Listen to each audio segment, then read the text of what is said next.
ఈ ఉదయమున నీవు ఎవ్వరినీ కలుసుకొనక ముందు ప్రభువును కలుసుకో. నీవు ఎవ్వరినీ చూడకముందు ప్రభువును చూడు. నీవు ఎవ్వరితో మాట్లాడకముందు ప్రభువుతో మాట్లాడు. నీవు దేనిని వెదకకముందు ఆయన రాజ్యములో నీతిని వెదకు.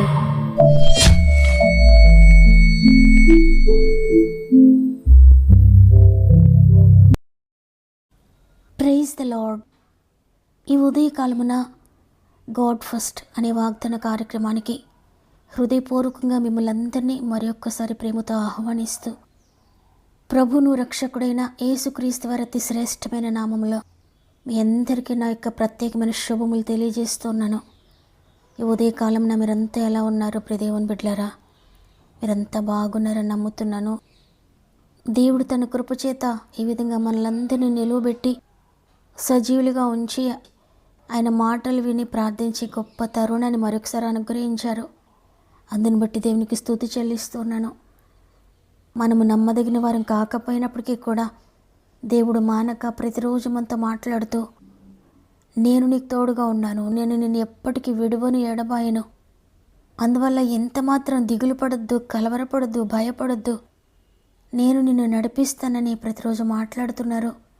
ఈరోజు ఈ మాటలు వింటున్న మీరు, అయ్యా నాతో ఏం మాట్లాడతావు తండ్రి, నీ వాక్కు కొరకు నేను ఆశతో ఎదురు చూస్తున్నానయ్యా, నాతో మాట్లాడండి, స్పష్టంగా నీ చిత్తాన్ని నాకు తెలియచేయండి అని ఆశతో ఎదురు చూస్తున్నారు కదా. దేవుడు మీతో మాట్లాడిపోతున్నారు. ఆయన ఇచ్చిన వాగ్దానాన్ని గట్టిగా పట్టుకొని ఆయన సన్నిధిలో ప్రార్థించండి, తప్పక పొందుకుంటారు. మీరు పెడుతున్న ప్రతి కామెంట్ చదువుతున్నాను, మీ అందరి కొరకు ప్రార్థిస్తున్నాను. మీలో ఇంకెవరికైనా ప్రేయర్ రిక్వెస్ట్ ఉంటే తప్పక నాకు తెలియచేయండి.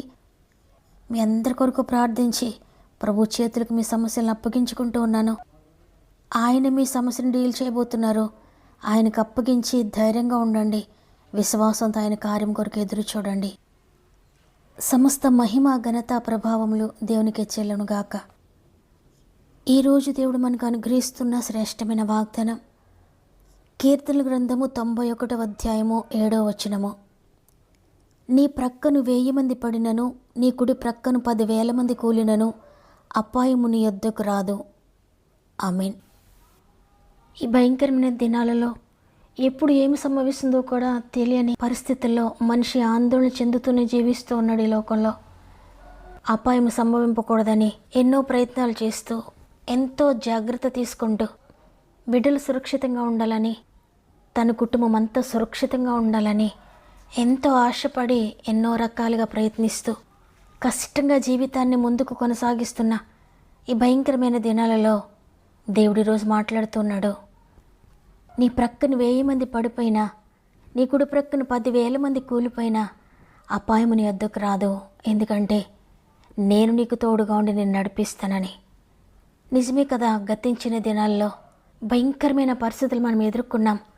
కోవిడ్ సమయంలో మన గుమ్మం వరకు వచ్చినటువంటి ఆ వ్యాధి, మన దగ్గరకంటూ వచ్చిన ఆ రోగము, ఆ మరణ భయము, మన కుడి ప్రక్కన ఎడమ ప్రక్కన పడిపోయిన వారు కనబడుతున్నప్పటికీ కూడా ఆయన మన దగ్గరకంటూ వచ్చిన ఆ ప్రమాదాన్ని, ఆ వ్యాధిని, ఆ మరణాన్ని, ఆ అపాయం మన వరకు రాకుండా, మనల్ని ఏమి చేయకుండా సురక్షితంగా నిలబెట్టి ఉంచారు. మన కళ్ళెదుటే మన సొంత వారు, మనకి తెలిసిన వారు, మన చుట్టుప్రక్కల వారు ఎంతోమంది ఈ లోకాన్ని విడిచిపెట్టి వెళ్ళిపోయారు. అపాయం వచ్చింది వారి దగ్గరకు, భయంకరమైన మరణాపాయం వారికి సంభవించింది.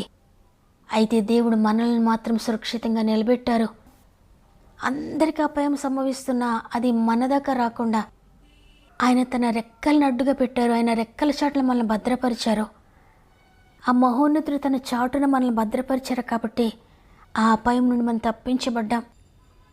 ఈరోజు వాగ్దానాన్ని వింటున్న మీరు ఏ అపాయం గుండా వెళ్తున్నారో, ఏ ప్రాణ భయముతో ముందుకు వెళ్తున్నారో, ఏ వ్యాధి గుండా వెళ్తున్నారో, లేక ఏ మరణ భయముతో అపాయం కలుగుతుందేమో, ఇదే వ్యాధి గుండా వెళ్ళిన వారు మరణించారు కదా, ఈ విధంగానే యాక్సిడెంట్ ద్వారా వెళ్ళిన వారు మరణించారు కదా, ఈ అప్పుల గుండా వెళ్ళిన వారు మరణించారు కదా, నేను అనుభవిస్తున్న ఈ శ్రమ గుండా వెళ్ళిన వారు అపాయంలో పడిపోయారు కదా, కూలిపోయిన పరిస్థితి నేను చూచాను కదా, నేను కూడా ఆ విధంగా పడిపోతానేమో, నాకు కూడా ఆ విధంగా నా అపాయం సంభవిస్తుందేమో అని ఈరోజు మీరు అనుకుంటున్నారేమో. అయితే ప్రభు వాగ్దానం చేస్తున్నారు, ఈ సిచ్యువేషన్ గుండా వెళ్ళిన వారే నీ ప్రక్కన ఒకవేళ 1000 మంది పడిపోయి ఉండొచ్చు, నీ కుడి ప్రక్కన 10,000 మంది పడిపోయి ఉండొచ్చు, కానీ నీకు మాత్రం ఆ అపాయం సంభవింపదు. నీవు ఆ శోధన గుండానే వెళ్తావు, ఆ అపాయకరమైన పరిస్థితుల గుండానే వెళ్తావు, ఆ మరణ పాశములోనే వెళ్తావు. సాతాను గర్జించు సింహం వల్లే నిన్ను వేటాడాలని, నిన్ను వెంటాడి నిన్ను అపాయంలో పడవేయాలని ఎంతో ప్రయత్నిస్తూనే ఉండొచ్చు. అయినప్పటికీ నేనున్నాను. నీ పరిస్థితులు ఎంత భయంకరంగా ఉన్నా అపాయము మాత్రం నీ దగ్గరకు రాదు. నేను నిన్ను తప్పిస్తున్నానని ఈరోజు సృష్టికర్తని దేవుడు మాట్లాడుతున్నారు. ఈ అధ్యాయం మొదటి నుండి మనం చదివితే, మహోన్నతుని చాటును నివసించేవాడే సర్వశక్తుని నీడను విశ్రమించేవాడు, ఆయనే నాకు ఆశ్రయము, నా కోట, నేను నమ్ముకుని నా దేవుడని నేను యెహోవాని గురించి చెప్పుచున్నాను అంటున్నాడు ఈ భక్తుడు. ఆ క్రిందికి చదివితే, ఆ మహోన్నతుని చాటును నేను దాగుకున్నాను కాబట్టి వేటకాని ఉరిలో ఉండే తప్పిస్తాడు, నాశనకరమైన తెగులు రాకుండా నన్ను రక్షిస్తాడు. రాత్రివేళ కలుగు భయమైన, పగటివేళ ఎగురు బాణమైన, చీకటిలో సంచరించే తెగులుకైనా, మధ్యాహ్నమందు పాడుచే రోగమునకైనా నేను భయపడను. నా ప్రక్కన 1000 మంది పడిపోయినా, నా కుడి ప్రక్కన 10,000 మంది కూలిపోయినా, నేను మహోన్నతుని రెక్కల చాటున ఉన్నాను కాబట్టి అపాయం నా వద్దకు రాదని ఇక్కడ భక్తుడు తెలియజేస్తున్నాడు. నిజమే, మహోన్నతుని చాటును ఎవరు దాక్కుంటారో, అయ్యా మీరే నాకు ఆశ్రయము, మీరే నాకు దాగుచోటు, నీ రెక్కల్లో నేను దాగుకుంటున్నానని ఎంతమంది అయితే అపాయకరమైన పరిస్థితులు గుండా వెళ్తున్నప్పటికీ కూడా ప్రభు రెక్కల చాటున దాగుకుంటారో, ఆయనలో దాగుకుంటారో, వారిని అపాయం ఏమీ చేయలేదు. అపాయం వారి దగ్గరకంటూ వెళ్ళలేదు, ఎందుకంటే వారు ప్రభువులో ఉన్నారు కాబట్టి. వ్యాధి వారి దగ్గరకంటూ వెళ్ళలేదు, ఎందుకంటే వారు ప్రభువులో ఉన్నారు కాబట్టి. వేటకాడు ఊరిని వేసినా కూడా అది వారి దగ్గరకంటూ వెళ్ళదు, ఎందుకంటే వారు ప్రభువులో ఉన్నారు, వారు ఆయన రెక్కల చాటున దాగుకున్నారు కాబట్టి. రోగమైన, తెగులైన, బంధకాలైన ఏవి కూడా వారి దగ్గరకంటూ వెళ్ళలేవు. కారణం ప్రభు వారికి కవచంగా ఉన్నారు కాబట్టి. అందువల్ల ఈరోజు ఈ మాటలు వింటున్న ప్రియ దేవుని బిడ్డలారా, ఎప్పుడు ఏమి సంభవిస్తుందో తెలియని ఈ భయంకరమైన దినాల్లో శ్రమల నుండి, బాధల నుండి, రోగాల నుండి తప్పించుకోవాలని ఎన్నో ప్రయత్నాలు చేస్తున్నారా? అయినా ఏదో సమస్య మిమ్మల్ని నీరు కారుస్తూనే ఉందేమో. మనిషి తన ప్రాణాన్ని, తన కుటుంబాన్ని, తన ఆస్తులను, భార్య బిడ్డలను కాపాడుకోవడానికి ఎంతో సమయాన్ని, ఎంతో బలాన్ని, ఎంతో ధనాన్ని ఖర్చు పెట్టవలసి వస్తుంది. ఈ విధంగా తమను తాము కాపాడుకునే ప్రయత్నాల్లో మనుషులు విసుగు చెందుతున్నారు. ఎంత ప్రయత్నం చేసినా ఏదో ఒక శ్రమ వెంటాడుతూనే ఉంది. ఈ లోకంలో సరైన రక్షణ ఇచ్చేది ఎక్కడ నాకు దొరకడం లేదు అనే నిరాశపడుతుండ మనం చూస్తున్నాం. రక్షణ కోసం ఎన్నో ప్రయత్నాలు చేసినా, ఎన్ని జాగ్రత్తలు తీసుకున్నా వారిని వారు కాపాడుకోలేకపోవడం మనం చూస్తున్నాం కదా. ఈ మాటలు వింటున్న మీరు కూడా ఒకవేళ అలసిపోయి ఉన్నారేమో. ఎంత ప్రయత్నం చేసినా పాపము నుండి, శాపము నుండి, వ్యసనాల నుండి నా కుటుంబాన్ని నేను కాపాడుకోలేకపోతున్నాను. వ్యాధుల నుండి, మరణకరమైన పరిస్థితుల నుండి నా కుటుంబాన్ని నేను కాపాడుకోలేకపోతున్నాను. అపాయకరమైన పరిస్థితుల నుండి నేను కాపాడుకోలేకపోతున్నానని నిరాశ చెందుతున్నారా? ఇది ఒక అద్భుతకరమైన రక్షణ కవచము మీ కొరకు సిద్ధంగా ఉంది. ఈ లోకంలో ఎక్కడ ఎవరికి దొరకని ఆ రక్షణ కవచంలోనికి మీరు, మీ కుటుంబము వెళితే ఆ రక్షణ కవచాన్ని దాటుకొని ఏ పాపము మీ కుటుంబాన్ని అంటలేదు, ఏ వ్యసనాలు మీ కుటుంబాన్ని అంటలేవు, ఏ శాపము మీ కుటుంబాన్ని అంటలేదు, రోగమైన, వ్యాధులైన, మరణమైన ఏ అపాయము కూడా మిమ్మల్ని అంటలేదు రక్షణ కవచాన్ని దాటి. కాబట్టి ఈరోజు మీరు ఏ అపాయకరమైన పరిస్థితిలో ఉన్నా, ఏ మరణకరమైన వ్యాధుల్లో ఉన్నా, ఏ బంధకాల్లో ఉన్నా, ఏ చీకటి శక్తులు నిన్ను వేధిస్తూ, నీ కుటుంబాన్ని వేధిస్తూ ఉన్నా కలవరపడక ప్రభువులో దాగుకోండి. మీ కుటుంబాన్ని ప్రభువులో దాచండి. మీ భర్తను, మీ బిడ్డలను ప్రభువులో దాచండి. మీ భార్యను ప్రభువులో దాచండి. మీకున్న పరిస్థితులన్నింటినీ కూడా ప్రభువులో దాచండి. ఆయనలో దాక్కోండి. మీ ప్రక్కన 1000 మంది పడిపోయినా అదే సమస్యతో, మీ కుడి ప్రక్కన 10,000 మంది అదే సమస్యతో కూలిపోయినా ఆ అపాయము, ఆ సమస్య మీ దగ్గరకంటూ మాత్రం రాదు. ఆ రక్షకుడు మీకు రక్షణ కవచంగా ఉంటాడు. మాట తప్పని ప్రభు ఈరోజు నీతో మాట్లాడుతున్నారు. ఆయన ఒక మాట ఇచ్చారు నీకంటే, ఒక వాగ్దానం నీ దగ్గరకంటూ వచ్చిందంటే నీవు నమ్మితే ఆ వాగ్దానాన్ని పొందుకుంటావు. కాబట్టి వాగ్దానాన్ని నమ్మండి, ఆయన రక్షణను ఆశ్రయించండి. నమ్మిన వారందరూ ఒక్క నిమిషం నాతో మోకరించినట్లయితే కలిసి ప్రార్థన చేద్దాం. ప్రేమగల తండ్రి, నీకు వందనాలు. నీ కృపను బట్టి అయ్యా ఇంతవరకు మమ్మల్ని కాచి కాపాడి ఏ అపాయము మా దగ్గరకంటూ రాకుండా ఇంతవరకు నిలబెట్టారు. అందుని బట్టి నీకు వందనాలయ్యా. ఇదిగో తండ్రి, మరి ఒక వాగ్దానంతో మమ్మల్ని బలపరిచారు. నీ ప్రక్కన 1000 మంది పడిపోయినా భయపడొద్దు, నీ కుడి ప్రక్కన 10,000 మంది కూలినా భయపడొద్దు, ఏ సమస్యలను ఎదుట ఉన్నా భయపడొద్దు, ఎంతమంది శత్రువులు నీ ప్రక్కనున్నా భయపడొద్దు, చీకటి అంధకారపు శక్తుల సమూహమైన దగ్గరికి వచ్చినా ఎంత మాత్రం భయపడొద్దు, అదిరిపోవద్దు. ఎందుకంటే నిన్ను కాపాడి నేను నీ దగ్గర ఉన్నాను. అపాయం కలగకుండా నేను నీకు తోడుగా ఉన్నాను.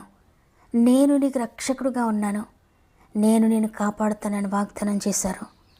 నమ్మదగిన దేవా, ఎంతమంది వాగ్దానాన్ని నమ్మారో ప్రతి కుటుంబంలో ఈ వాగ్దానం వేస్తున్నప్పుడు నెరవేర్చబడును గాక.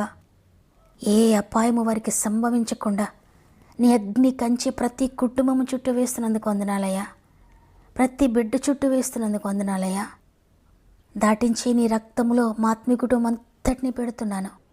ప్రతి అపాయము దాటిపోనుగా కేసునామములో, ప్రతి ఆర్థిక బంధకము దాటిపోనుగా కేసునామములో, ప్రతి రోగము దాటిపోనుగా కేసునామములో, ప్రతి పాపము, ప్రతి అపవిత్రత, ప్రతి వ్యసనము, చీకటి శక్తుల ప్రభావము దాటిపోనుగా కేసునామములో, అజ్ఞానము దాటిపోనుగా కేసునామములో, ఏ కుటుంబంలో ఏ బాధ, ఏ కష్టం ఉందో ప్రతి బాధ దాటిపోనుగా కేసునామములో, ప్రతి అవమానము, ప్రతి నింద దాటిపోనుగా కేసునామములో.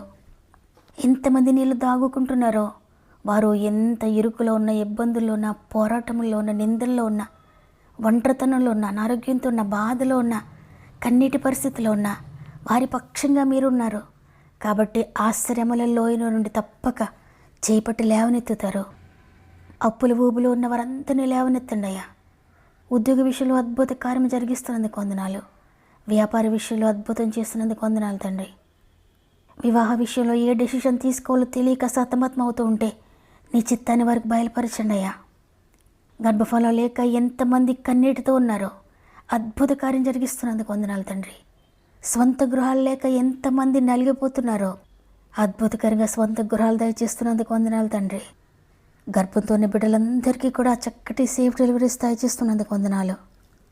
ఈరోజు పుట్టినరోజులు, పెండ్లి రోజు జరుపుకున్న వారిని నీ చేతులకు అప్పగిస్తున్నాను. ఏ సంవత్సరం అంతా తోడుగా ఉండి నడిపించండి. ఈ దినం ప్రారంభిస్తూ ఉండగా ఈరోజంతా ఆత్మీయ కుటుంబం అంతటికీ తోడుండి నడిపిస్తారని యేసయ్య పరిశుద్ధమైన నామములో అడిగి వేడుకుంటున్నాను తండ్రి. ఆమేన్. అయ్యా, నీవే నా దాగుచోటని ఎంతమంది విశ్వసిస్తున్నారో దేవుడు ఇక్క నుండి మీకు దాగుచోటుగా రక్షణ కవచంగా ఉండబోతున్నాడు. ఏ అపాయము నిన్ను తాకకుండా ఆయన చేతులు నీకు అడ్డు పెడుతున్నాయి. నమ్మిన వారందరూ ఆమెనని కామెంట్ చేయండి.